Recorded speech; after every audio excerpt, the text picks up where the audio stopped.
आदाब नाज़रीन, मैं ओशन सतीजा आज की डीडी उर्दू की इस खास पेशकश फिट इंडिया हेल्दी इंडिया में आप सभी का इस्तकबाल करती हूँ।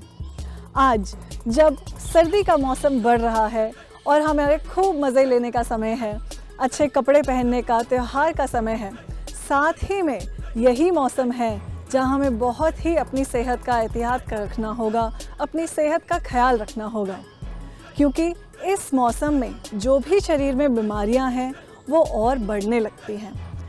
क्योंकि सर्दी का समय है तो हम सभी को कंबल में घुस के रहना अच्छा लगता है, सोना अच्छा लगता है, पर साथ ही में फ़िज़िकल एक्टिविटी रखना बहुत ज़रूरी है। जहाँ हम जिस्म में उठने वाली अलग अलग बीमारियों की बात करें तो ब्लड प्रेशर एक ऐसी बीमारी है जो सर्दी के समय और बढ़ सकती है। इसलिए बहुत ज़रूरी है कि आप ब्लड प्रेशर को मैनेज करके चलें। सर्दी के समय अगर हमारी ब्लड वेसल्स कॉन्ट्रैक्ट होती हैं तो उसकी वजह से भी ब्लड प्रेशर बढ़ सकता है। ब्लड प्रेशर कुछ नहीं है, जो भी प्रेशर हमारी ब्लड वेसल्स के अगेंस्ट एक्सर्ट किया जाता है उसे हम ब्लड प्रेशर कहते हैं। तो ध्यान रखते हैं कि हम खाने का ध्यान रखें, हम अपनी मूवमेंट का ध्यान रखें, हम नींद अच्छे से लें और हम पानी भी अच्छे से पिएं।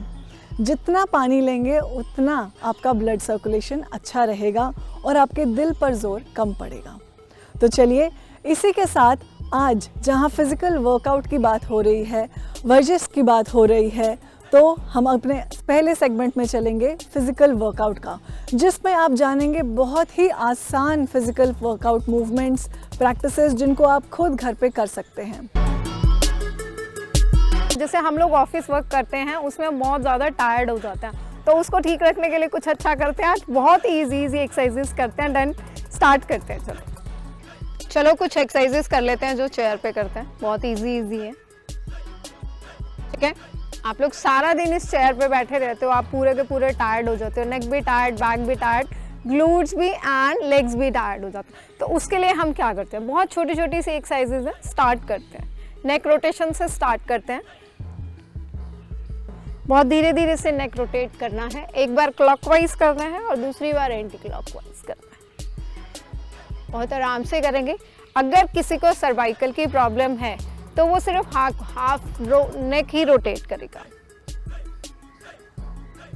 बहुत स्लोली रोटेट करना है और इसको 8 to 10 टाइम तक आप इसको कीजिए। आपकी नेक को बहुत रिलैक्स मिलेगा। नेक्स्ट, शोल्डर रोटेट, एक बार क्लॉकवाइज और एक बार एंटी क्लॉक। पूरी तरह से शोल्डर को रोटेट करते रहेंगे, एक बार क्लॉकवाइज और एक बार एंटी क्लॉक। इसको भी 8 to 10 टाइम तक आप करेंगे तो ज़्यादा अच्छा रहेगा। उसके बाद में शोल्डर अप एंड डाउन, जिनकी नेक पे सबसे ज़्यादा प्रॉब्लम, उनके लिए सबसे अच्छी एक्सरसाइज है। नेक को बहुत रिलैक्स रखता है, शोल्डर को रिलैक्स रखता है। किसी भी तरीके का प्रेशर नहीं डालना है, सिर्फ अप एंड डाउन करना है। ठीक है, ये तो हो गया मेरा अपर पार्ट। अब मेरी बैक भी बहुत ज़्यादा टायर्ड हो रही है। ठीक है, मेरे हैंड्स भी बहुत ज़्यादा टायर्ड हो रखे हैं, तो मैं अपने हैंड्स को ऐसे लूँगी, चेयर के पीछे लगा दूँगी। ठीक है, और थोड़ा सा चेयर को बैक साइड में पुश करूँगी। होल्ड करके रखेंगे कुछ सेकेंड के लिए एंड स्लो रिलैक्स। दोबारा से चेयर को पीछे की तरफ, सीट की तरफ लगाएंगे अपनी एल्बोज को और पुश करेंगे। चेस्ट को आगे की तरफ मूव करेंगे, एल्बो से सीट को पीछे की तरफ पुश करेंगे। थोड़ी देर के लिए होल्ड करके रखेंगे एंड स्लोली रिलैक्स। इसको भी 8 to 10 टाइम करेंगे तो पूरा शोल्डर एरिया रिलैक्स मूव में आ जाएगा, किसी भी तरीके की कोई प्रॉब्लम नहीं होगी। उसके बाद में स्लोली हम डाउन लेके जाएंगे अपने आप को और कुछ सेकेंड के लिए होल्ड करेंगे and slowly down, change hand. दोबारा से दूसरे हाथ को ऊपर लेके जाएंगे and slowly down and slowly relax. दोबारा से एक बार फिर से चेंज करेंगे, हैंड्स को स्लोली डाउन ले जाएंगे बिल्कुल आराम से एंड रिलैक्स। बहुत ज़्यादा प्रॉब्लम हो रही है तो दोनों हैंड को इस तरीके से लॉक करेंगे, अप करेंगे। एक बार राइट साइड खींचेंगे अपने आप को और एक बार लेफ्ट साइड खींचेंगे अपने आप को। दोबारा से एक बार राइट साइड खींचेंगे, फिर आप लेफ्ट साइड खींचेंगे और सेंटर में जाके अपने आप को ऊपर की तरफ स्ट्रेच करेंगे।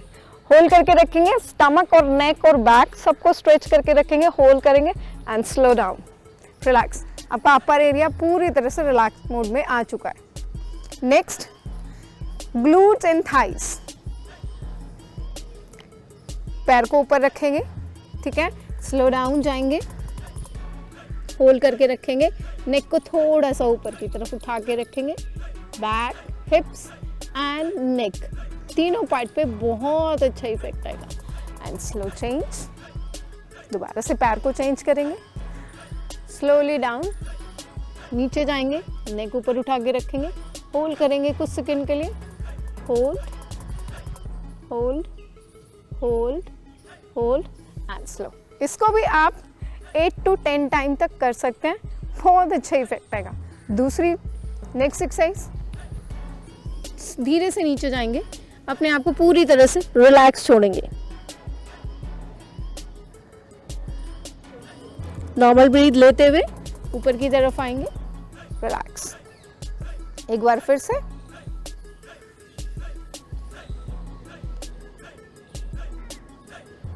And slow up, relax. अब कुछ एक्सरसाइजेस खड़े होके भी कर लेते हैं, बहुत अच्छा रिलैक्स मिलेगा। Next exercise, shoulder and back को रिलैक्स करते हुए दोनों हैंड्स को चेयर के ऊपर रखेंगे एंड स्लोली अपने बैक को स्लोली डाउन लेके जाएंगे, हैंड्स को नीचे की तरफ पुश करेंगे, हाथों को नीचे की तरफ खींचते हुए एंड स्लोली नेक अप करेंगे और वापस लेके आ जाएंगे एंड रिलैक्स। लास्ट की दो एक्सरसाइजेस जो बहुत ज़्यादा इंपॉर्टेंट है, ठीक है, स्क्वाट्स करते हैं, स्लोली डाउन जाएंगे, बहुत आराम से बैठेंगे एंड अप, दोबारा से बैठेंगे and up, then again up up and up, ठीक है। उसके बाद में मुझे ना चेयर यूज़ करनी है ना कुछ यूज़ करना है, अपने काफ को स्ट्रेच करेंगे, पूरा अच्छे से काफ को स्ट्रेच करेंगे, हील मेरी फ्लोर पे टच नहीं होंगे बिल्कुल भी, हील मैं प्रॉपरली अप ही रखूंगी, सिर्फ मेरा जितना भी प्रेशर आएगा सारा काफ पे आएगा और बॉडी के किसी भी पार्ट पे नहीं आएगा। ये तो मेरा आज का पूरा कंप्लीट हो गया, फुल बॉडी वर्कआउट मैंने फिर भी करा दिया, बट फिर भी मैं एक छोटी सी आप लोगों को राय देना चाहती हूँ कि आप किसी भी तरीके का वर्कआउट करें, आप ज़रूर करें, क्योंकि हेल्थ इज़ वेल्थ। अगर आपकी हेल्थ अच्छी है तो आपको पैसा भी अच्छा लगेगा, और अगर आपकी हेल्थ ही अच्छी नहीं है तो फिर आप कितना भी पैसा कमा लो, सब डॉक्टर के पास ही जाना है, तो कहीं पे भी जाएं, जिम जाएं, पिलाटेस क्लासेस जाएं, एरोबिक्स जाएं, जुम्बा जाएं, योगा करें, कुछ भी करें, बट अपने आप को फिट रखने के लिए एक्सरसाइजेस ज़रूर करें। And thank you so much. तो देखा आपने कितनी आसान तरीके हैं, कितनी छोटी छोटी प्रैक्टिसेस हैं जिनसे हम अपने पूरी बॉडी में, पूरे जिस्म में हम अपना ब्लड सर्कुलेशन अच्छे से बनाए रख सकते हैं और ब्लड प्रेशर या हाइपरटेंशन जैसी बीमारी से दूर रह सकते हैं। यहाँ पर ये भी ध्यान रखना बहुत ज़रूरी है कि एक बहुत ही इसका मेजर रीज़न होता है स्ट्रेस। योग के थ्रू हम अपने स्ट्रेस को बहुत ही अच्छे से मैनेज कर सकते हैं। इससे जब आप अपना स्ट्रेस लेवल कम करेंगे, आपका तनाव कम होएगा, तो आपका ब्लड प्रेशर अपने आप कम होएगा। तो चलिए हम चलते हैं अपने अगले सेगमेंट योगा की तरफ, जिसमें हम जानेंगे अपने एक्सपर्ट से बेहद ही आसान आसन, प्राणायाम का अभ्यास का प्रैक्टिस, जो कि आप अपने घर बैठे कर सकते हैं। आज के इस सत्र में, योग के सत्र में, ब्लड प्रेशर, बीपी आपका कैसे कंट्रोल रहे। जिनको हाई बीपी होती है उनके लिए भी, जिनको लो बीपी होती है उनके लिए ही, दोनों ही के लिए हम पहले प्राणायाम से शुरू करते हैं और उसके बाद फिर आपको आसनास दिखाएंगे। सबसे पहले बिल्कुल ध्यान में बैठें, मन आपका बिल्कुल शांत है, आंखें बंद हैं। मैं जिस प्रकार से प्रकृति के गोद में बैठा हूँ, चारों ओर हरियाली है, पक्षियाँ चहचहा रही हैं, एक मधुर ध्वनि के साथ आप अपने ध्यान को दोनों भवों के बीच में बंद आंखों के सेंटर पॉइंट पे लाएं और खूब लंबा गहरा श्वास भरते हैं। श्वास जो भर रहे हैं वह आपके हृदय में, लंग्स में पूरा श्वास भरा जा रहा है, चेस्ट के पास। और उसके बाद और जितनी वायु भर सकते हैं, पूरा ऐसा लगे जैसे पूरी पेट उधर भाग भी वायु से भर गया हो। और फिर धीरे धीरे स्वतः श्वास को छूटने दें। जब कभी आपका हाई बीपी हो रहा है या बीपी लो हो रही है, तो आपको अपने श्वासों पे ध्यान कर लेना है। सबसे पहले तो तरीका जान लो कि एल्बो यूं नहीं करना है। आपका जो कहुनी है वो बिल्कुल सामान्य इस प्रकार से आपने अपने हथेली को मोड़ा। फिर दूसरा हाथ अलग अलग मुद्राएं लगा सकते हो। ज्ञान मुद्रा है, वायु मुद्रा है, पवन मुद्रा है, बहुत तरह की मुद्राएं हैं। जब हम योग की बात करते हैं तो आसन, प्राणायाम, मुद्रा, बंध, ये सारी चीज़ें उसमें डिफरेंट हैं, विभिन्न प्रकार से हैं। तो आप किसी भी एक मुद्रा में अपने एक हाथ को रखें। दूसरा, अनुलोम विलोम प्राणायाम और नाड़ी शोधन प्राणायाम दोनों ही अलग है, थोड़े से वेरिएशंस हैं। तो सिंपल अनुलोम विलोम प्राणायाम सबसे पहले आप देख लें, जिसमें कि अपने अंगूठे को, अंगूठा जो है वो आपको पता है कि हथेली में 5 प्रकार है, जिसमें से सूर्य, अग्नि तत्व है, जल है, वायु है, पृथ्वी है, ये सारे अलग अलग है। तो जिसमें अंगूठा जो है वो सूर्य को, अग्नि को प्रतीत करता है। उसी प्रकार से हम हमेशा राइट नॉस्ट्रिल से ही राइट हैंड से अनुलोम विलोम का करते हैं। इसका भी रीजन है कि जो हमारा दायां नाड़ी है वो सूर्य नाड़ी है, तो अंगूठा राइट हैंड पे ही हम लगाते हैं। दूसरा, 4th फिंगर जो हम लगाते हैं वो लेफ्ट नॉस्ट्रिल पे, क्योंकि लेफ्ट कोल्ड, जो चंद्र नाड़ी है वो हमारा कोल्ड, शीतलता प्रतीत करता है। अब यही सूर्य और चंद्र, कोल्ड और हॉट को आप समझेंगे। ये आपको आगे जिसका हाई बीपी है उसको क्या करना है, कोल्ड वाले ब्रीदिंग को फोकस करना है, और जिसका लो बीपी है उसे हाई सूर्य, अग्नि तत्व को जगाना है। तो अनुलोम विलोम का प्राणायाम, थंब को राइट नॉस्ट्रिल पे लगाए, दूसरी और तीसरी उंगली को मोड़ लिए। ध्यान जो आपको सबसे पहले लगवाया था मैं, कि आंखें बंद कर ले, अपनी श्वास के गति को समझे। किसी की राइट नॉस्ट्रिल चल रही होगी, किसी की लेफ्ट नॉस्ट्रिल चल रही होगी, बट आप राइट नॉस्ट्रिल को बंद करके लेफ्ट से श्वास को भरते हैं पूरा, और फिर लेफ्ट से श्वास को छोड़ दिए। या फिर आपने पहले से श्वास भर रखा है तो राइट नॉस्ट्रिल बंद करके लेफ्ट से श्वास को छोड़े और श्वास को भर लिए। हाई बीपी वालों के लिए, जैसा कि मैंने आपको बताया, लेफ्ट नॉस्ट्रिल हमारा चंद्र नाड़ी है। तो हाई बीपी वाले, जिसकी भी बीपी बढ़ी रहती है, वो अपने दाहिने नौसिका को, राइट नॉस्ट्रिल को बंद रखें और लेफ्ट से ही श्वास को भरे, श्वास को छूटने दे, श्वास को भरे, श्वास को छूटने दे। तो धीरे धीरे आप शीतलता की ओर ग्रसित होंगे, ठंडक आपके शरीर में आएगी। दूसरा, हाई बीपी वालों के लिए दूसरा प्राणायाम है, जिह्वा को आप क्यारी बनाकर निकाले और जीभ से ही श्वास ले मुंह से, और फिर लेफ्ट नॉस्ट्रिल से श्वास छूटने दें। तीसरा, तित दांतों को मिला लिए और दोनों साइड में जो गैप बन रहा है यहां से श्वास भरे और फिर श्वास को लेफ्ट नॉस्ट्रिल से छूटने दें। तो पहला है शीतली प्राणायाम, दूसरा है शीतकारी प्राणायाम। टित को इस प्रकार से लगा लिए,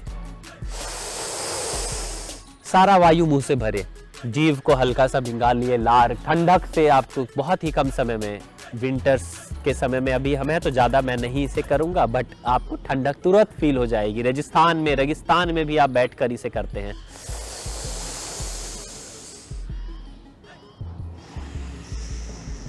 जहां आपने इसे प्रैक्टिस किया तो आपकी हाई बीपी कंट्रोल होना लग जाएगा। दूसरा जो मैंने शीतली प्राणायाम आपको, शीतकारी प्राणायाम, दूसरे जो ये दोनों प्राणायाम के कॉम्बिनेशन को कीजिएगा। दूसरा, जिह्वा को क्यारी बनाकर निकाले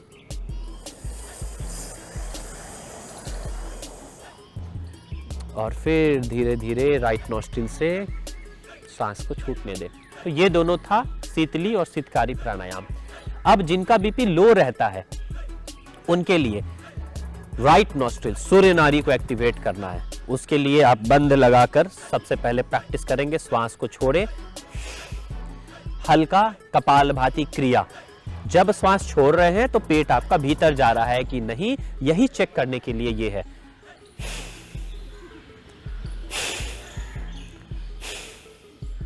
तो खुलकर हंस भी ले, पूरा श्वास भर ले, खूब खूब लंबा गहरा श्वास, थोड़ा सा फॉरवर्ड बेंडिंग के साथ, और दिल खोल कर मन के साथ प्रसन्नता से करते हैं लाफ। अगेन।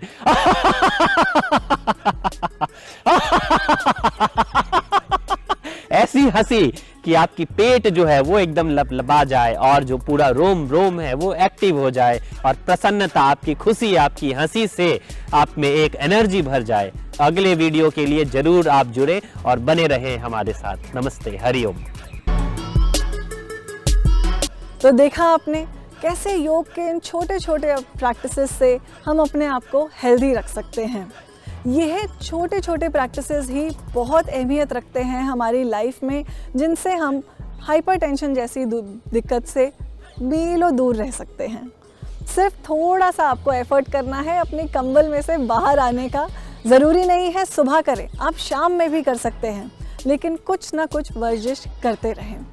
बहुत ज़रूरी है कि हम अपने डाइट का ख्याल रखें, पानी कितना पी रहे हैं उसका ध्यान रखें, नींद कितनी ले रहे हैं उसका भी ध्यान रखें। तो आज जब हम ब्लड प्रेशर की बात कर रहे हैं, तो ब्लड प्रेशर हाई हो या ब्लड प्रेशर लो हो, दोनों ही केसेस में ये हमारे लिए मुसीबत का सबब बन सकता है। तो चलिए चलते हैं हमारे एक्सपर्ट के पास। नमस्कार, मैं रेखा पालशाह, आपकी न्यूट्रिशनिस्ट, आज आपको हाइपरटेंशन के खान पान के बारे में बताऊंगी।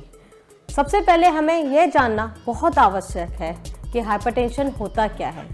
दूसरे शब्दों में हाइपरटेंशन का मतलब है हाई ब्लड प्रेशर। जब आपका ब्लड का प्रेशर हायर साइड होता है तो हम उसे हाई ब्लड प्रेशर कहते हैं। हाई ब्लड प्रेशर की बात करते हैं तो नॉर्मल आपका जो ब्लड प्रेशर होना चाहिए वो 120/80 होना चाहिए। लेकिन जब आप डाइट नहीं फॉलो करते हैं या दूसरे और कोई जेनेटिक रीज़न या दूसरे रीज़न की वजह से या एज फैक्टर, आपका ब्लड प्रेशर जैसे जैसे बढ़ता है, इसकी रेंज अगर आपकी 140/100 तक पहुंच जाती है तो ये स्टेज 1 ब्लड प्रेशर की कैटेगरी में आ जाता है। इसको हम कंट्रोल में कर सकते हैं। इसको कंट्रोल करने के लिए हमें अपनी life style modification and dietary modification दोनों ही बहुत ध्यान रखना चाहिए। अगर हम डाइट की बात करते हैं तो हमें डैश डाइट फॉलो करनी चाहिए। डैश डाइट से तात्पर्य है dietary approaches for stop hypertension. इसमें हम फ्रूट्स, वेजिटेबल्स एंड ग्रेन्स के ऊपर कंसंट्रेट किया गया है। अब हम अनाज की बातें करते हैं तो आपको अपने खाने में फाइबर ज़्यादा से ज़्यादा लेना है। साबुत अनाज और दालों का प्रयोग करना है। साबुत अनाज में आपका बाजरा, जौ, रागी, ये सारी चीज़ें यूज़ करनी है। अगर आप अपने घर में रोटी बनाते हैं या दूसरे तरीके से आटा यूज़ करते हैं तो कोशिश करिए उसमें चोकर होना चाहिए। अगर चोकर आपको लगता है नहीं है आपके आटे में तो आप उसमें बाजरा, जौ एंड आपका साबुत चना एंड ये सारी चीज़ें मिला सकते हैं। इसके अलावा आप दालों में एक धुली दालें होती हैं, एक साबुत दालें। कोशिश करिए आप अपने खाने में ज़्यादा से ज़्यादा साबुत दालों को प्रेफरेंस दीजिए। इससे आपको प्रोटीन भी मिलेगा और आपकी बॉडी में फाइबर, जिसको हम रफीज कहते हैं, वो भी जाएगा, जो आपके ब्लड प्रेशर को कंट्रोल करने में मदद करेगा। अब हम बात करते हैं फल और सब्जियों की। हमें एक दिन में हर रोज़ ज़्यादा से ज़्यादा सब्जियां और फल लेने चाहिए। रंग बिरंगी फल, सब्जियां, ये सारी चीज़ें लेनी चाहिए। फलों में जैसे कि आजकल आप देख रहे हैं सर्दियों के मौसम में कितनी सारी हरी सब्जियां अवेलेबल हैं, जैसे आपका मेथी, पालक, बथुआ, घिया, टिंडा, तोरी, परवल। इन सारी चीज़ों को आप ज़्यादा से ज़्यादा अपने खाने में यूज़ करिए। इससे आपको फाइबर भी मिलेगा और ब्लड शुगर लेवल भी कंट्रोल होगा। फलों में आप देख रहे हैं मार्केट में आजकल अवेलेबल जो फल हैं, अमरूद, मौसमी, संतरा, ये सारे अवेलेबल हैं। इसमें पोटेशियम अच्छी मात्रा में होता है। अगर आप इन फलों का सेवन करेंगे तो ये आपके ब्लड प्रेशर को कंट्रोल करने में मदद करता है। अब हम बात करते हैं दूध की। जनरली लोग घरों में गाय, भैंस, इन सारी दूध यूज़ करते हैं। वो कहते हैं हमें आजकल जो डबल टोन दूध मार्केट में अवेलेबल है उसका टेस्ट नहीं आता। लेकिन अगर हम अपने बीपी की बात करते हैं, अगर आपका बीपी हायर साइड है तो आपको गाय, भैंस या फुल क्रीम दूध अवॉइड करना चाहिए, बिकॉज इसमें फैट अच्छी मात्रा में होता है जो आपके बीपी को बढ़ाएगा। इसलिए मैं आपको कहना चाहूँगी जिसको भी बीपी की प्रॉब्लम है वो डबल टोन्ड दूध स्किम्ड मिल्क या उनसे बने हुए प्रोडक्ट, दही, लस्सी, छाछ, पनीर घर में ही बना के यूज़ करें। इससे क्या होता है, आपके को फैट भी नहीं मिलता है और साथ के साथ मिल्क में जो मौजूदा दूसरे तत्व हैं जैसे कैल्शियम, वो आपकी हड्डियों को मजबूत करते हैं और उसके साथ साथ आपका बीपी भी कंट्रोल करने में मदद करते हैं। अब हम बात करते हैं ऑयल की। जनरली लोगों के दिमाग में ये बहुत क्वेरीज होती हैं, किस तरह का तेल यूज़ करें, देसी घी यूज़ करें या किस तरह का यूज़ करें। ये एक बहुत बड़ा मतलब लोगों को सोचना पड़ता है कि किस तरह का तेल यूज़ करें। देखिए, मैं ये बोलना चाहूँगी, आपको एक ही तरह का तेल नहीं यूज़ करना है, कॉम्बिनेशन ऑफ ऑयल यूज़ करना है। Omega 3 and omega 6 fatty acid, healthy fat use करना है, वो आपके बीपी को कंट्रोल करने में मदद करेगा। इसके साथ साथ आपको अपने खाने में healthy nuts and healthy seeds add करने चाहिए। हेल्दी नट्स में आलमंड, अखरोट, एंड सीड्स की बात करते हैं तो pumpkin, chia seeds, pumpkin seed and sunflower seeds add कर सकते हैं। ये हेल्दी सीड्स होते हैं जो आपके HDL लेवल को बढ़ाते हैं और कोलेस्ट्रॉल को कम करके बीपी को कंट्रोल करने में मदद करते हैं। इसके साथ मैं ये कहना चाहूँगी, जिन भी लोगों को बीपी की प्रॉब्लम है, उनका बीपी हाई रहता है, उनको खाने में अगर सुबह सुबह खाली पेट 1 या 2 लहसुन लेते हैं तो बीपी को कंट्रोल करने में मदद करती है। इसके साथ साथ आपको ये भी ध्यान रखना है, आप अपनी नींद पूरी करें, कम से कम 7 से 8 घंटे आपको ज़रूर सोना है और वाटर इनटेक अच्छा रखें। मिनिमम 10 ग्लास पानी एक दिन में लेना ही लेना है आपको। आखिरी में मैं आप लोगों से यही कहना चाहूँगी कि आप लोग अपने खाने में लो फैट मिल्क चूज़ करें, सॉल्ट इनटेक कम करें, प्रिजर्व्ड एंड प्रिजर्वेटिव फूड्स कम से कम यूज़ करें, बिकॉज इसमें एक्स्ट्रा सॉल्ट होता है जो आपके लिए नुकसानदायक है। उम्मीद करती हूँ मैंने आपको खाने में जो छोटी छोटी बातें बताई हैं उसको आप फॉलो करेंगे और खुश रहेंगे और अपने ब्लड प्रेशर को कंट्रोल में रखेंगे।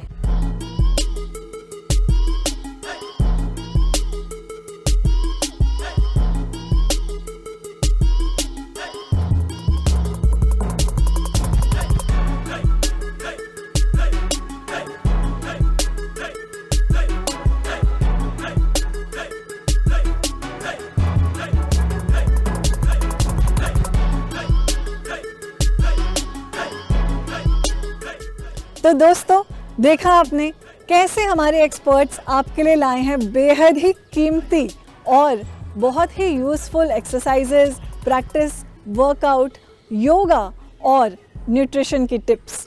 कैसे इन्हीं टिप्स के थ्रू आप ब्लड प्रेशर जैसी बीमारी से दूर रह सकते हैं। आज के इस एपिसोड में इतना ही। हम फिर लौटेंगे फिट इंडिया, हेल्दी इंडिया के नए एपिसोड के साथ, जिसमें हम आपको और तरीके बताएंगे अपनी ज़िंदगी को खूबसूरत बनाने के लिए। तो मैं ओशन सतीजा आपसे इजाज़त लेती हूँ। अगले एपिसोड में फिर मुलाकात होगी। आदाब।